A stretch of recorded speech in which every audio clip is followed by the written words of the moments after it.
En este video te explicaremos esta prueba basándonos en antecedentes, conceptos, fórmula empleada, 2 ejemplos y conclusiones. Veamos.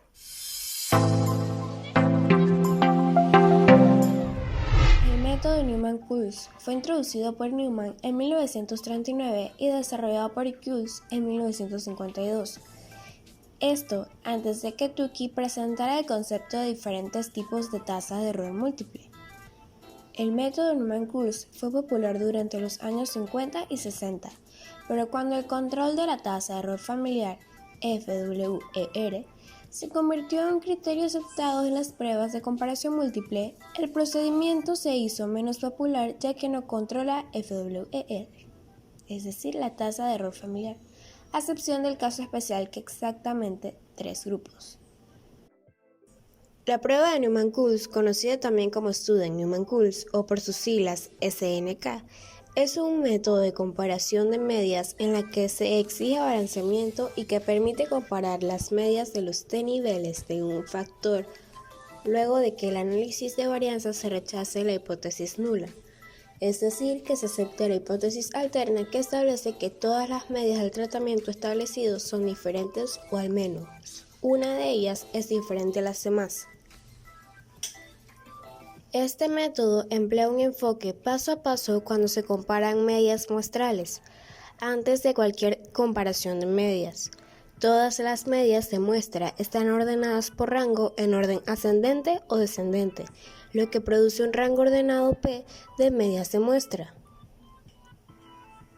Utiliza un principio móvil como la prueba de Duncan, basado en el número de medias que están implicadas en el recorrido de la resta de medias comparada, pero con una diferencia.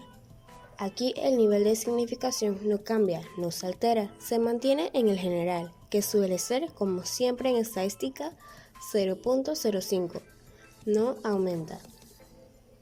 Esto lo convierte en un test más conservador con menos potencia.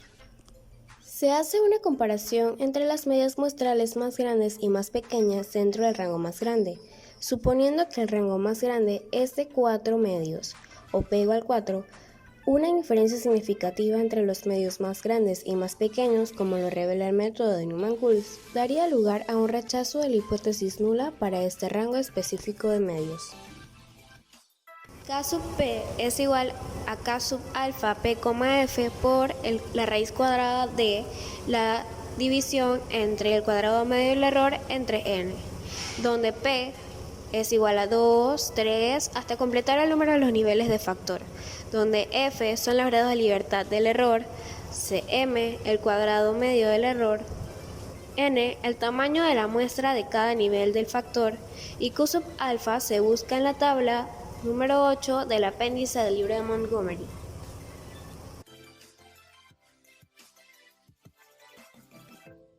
Ejemplo número 1. Una compañía farmacéutica desea evaluar el efecto que tiene la cantidad de almidón en la dureza de las tabletas. Se decidió producir lotes con una cantidad determinada de almidón y que las cantidades de almidón que probaron fueron 2%, 5% y 10%. La variable de respuesta sería el promedio de la dureza de las 20 tabletas de cada lote. Se hicieron 4 réplicas por tratamiento y se obtuvieron los siguientes resultados.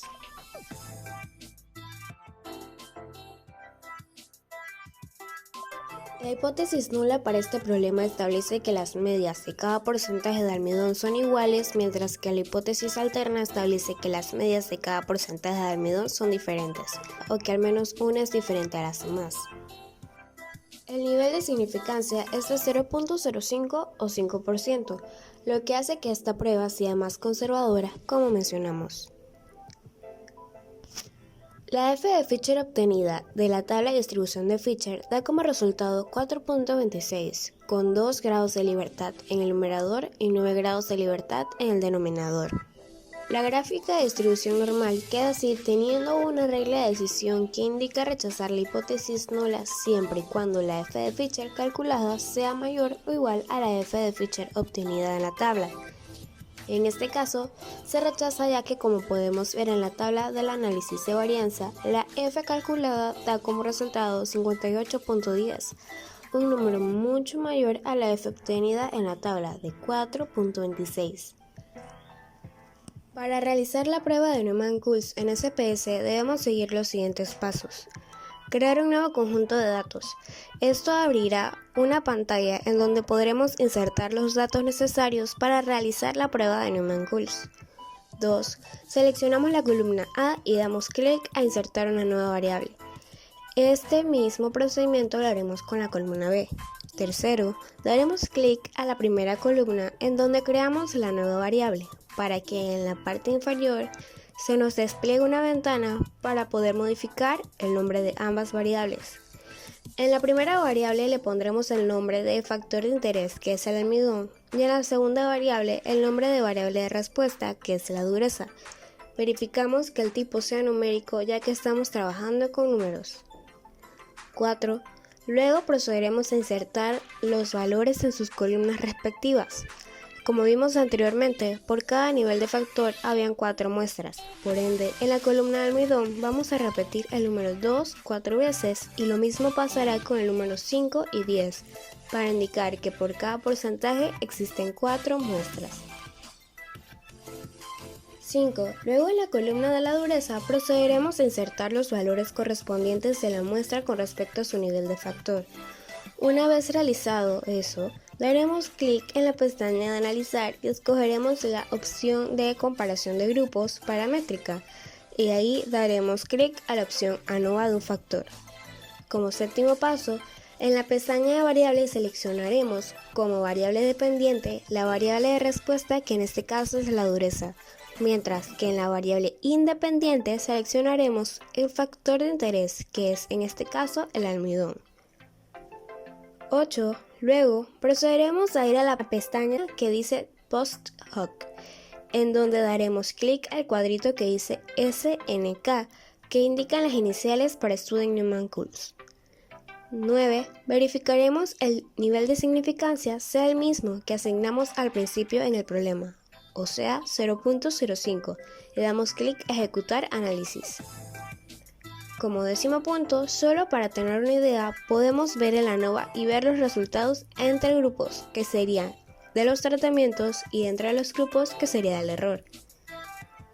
Luego de eso, observando el resultado de la prueba de Neumann-Schulz, se concluye que como las medias de cada uno de los tratamientos se encuentran en las columnas separadas, existen diferencias estadísticas significativas entre cada una de ellas, es decir, la media del porcentaje 2 con respecto al 5 y al 10 son diferentes, al igual que el 5 también es diferente con respecto al 10.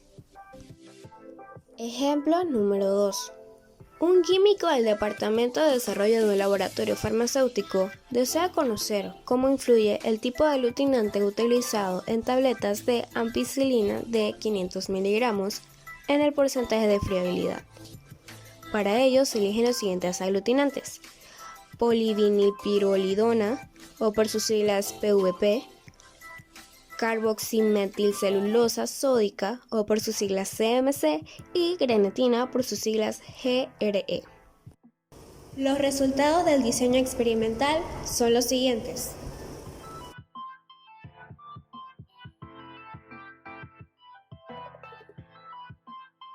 Problema: determinar si hay diferencias significativas en la dureza promedio de las 20 tabletas de cada lote al variar el porcentaje de almidón en dichas tabletas.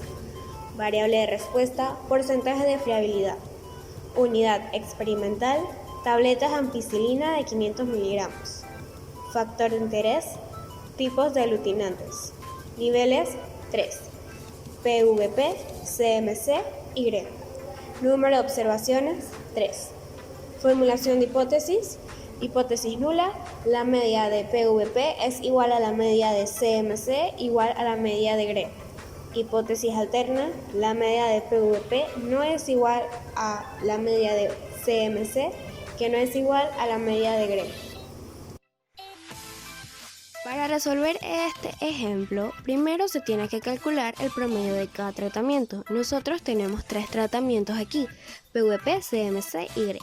El promedio para el tratamiento PVP va a ser 0.2348, para CMC va a ser 9.6380, para GRE va a ser 0.2930. Luego de esto se procede a ordenar de manera ascendente o descendente las medias. Nosotros lo vamos a ordenar de manera descendente, es decir, de mayor a menor. 9.6380, 0.2930 y 0.2348, es decir, CMC, GRE y PVP. Después se calculan las diferencias de medias, comenzando con la resta del promedio mayor menos el promedio menor. Se prosigue con la diferencia restando el promedio mayor con el resto de los promedios. Una vez terminada la resta con el promedio mayor, se prosigue a la resta con el segundo mayor con el resto de los promedios, y así sucesivamente hasta haber calculado todas las diferencias posibles. Es decir, para este caso, CMC menos GRE sería 9.6380 menos 0.2348 da una diferencia de 9.345.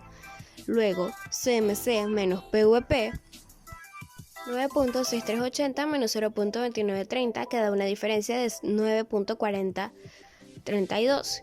Y por último, GRE menos PVP, que sería 0.2930 menos 0.2348 sería igual a 0.0582.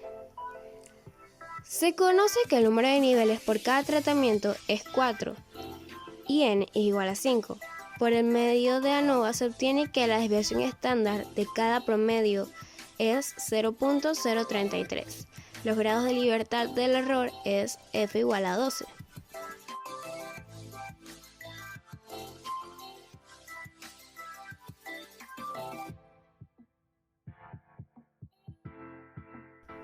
Recordando que K sub P es igual a Q de los grados de libertad por la raíz cuadrada del cuadrado medio del error entre n, siendo P 2, 3 hasta A, en el conjunto de rangos significativos de Q, basado en la tabla número 8 del libro de Montgomery, para 9 grados de libertad y un nivel de significancia alfa de 0.05, se obtiene que K sub 2 es igual a 0.2502, K sub 3 es igual a 0.3062 y K sub 4 es igual a 0.3412. Una vez calculados los valores de K sub P, se procede a comparar las diferencias entre las medias anteriormente calculadas con los valores calculados de KP. Los resultados de las comparaciones serían los siguientes. Para CMC menos GRE da 9.345 como habíamos visto, pero es mayor que 0.3412 que es K sub 4 calculada. Luego para CMC menos PVP daba 9.4032 que es mayor a 0.3062 que es K sub 3.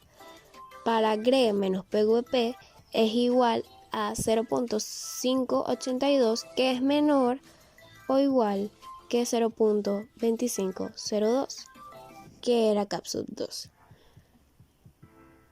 Hacemos la nota de si la diferencia promedio entre el par de media evaluado es mayor o igual al K sub P, se rechaza la hipótesis nula y por lo tanto si hay diferencias significativas entre los pares de media evaluados.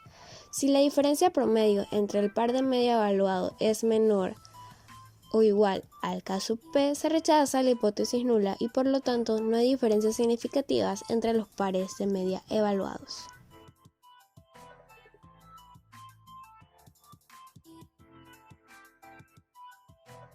Conclusión. Por el análisis se observa que hay diferencias significativas entre todos los pares de medias. Evidentemente, los únicos pares de medias que no difieren significativamente son GRE y PVP.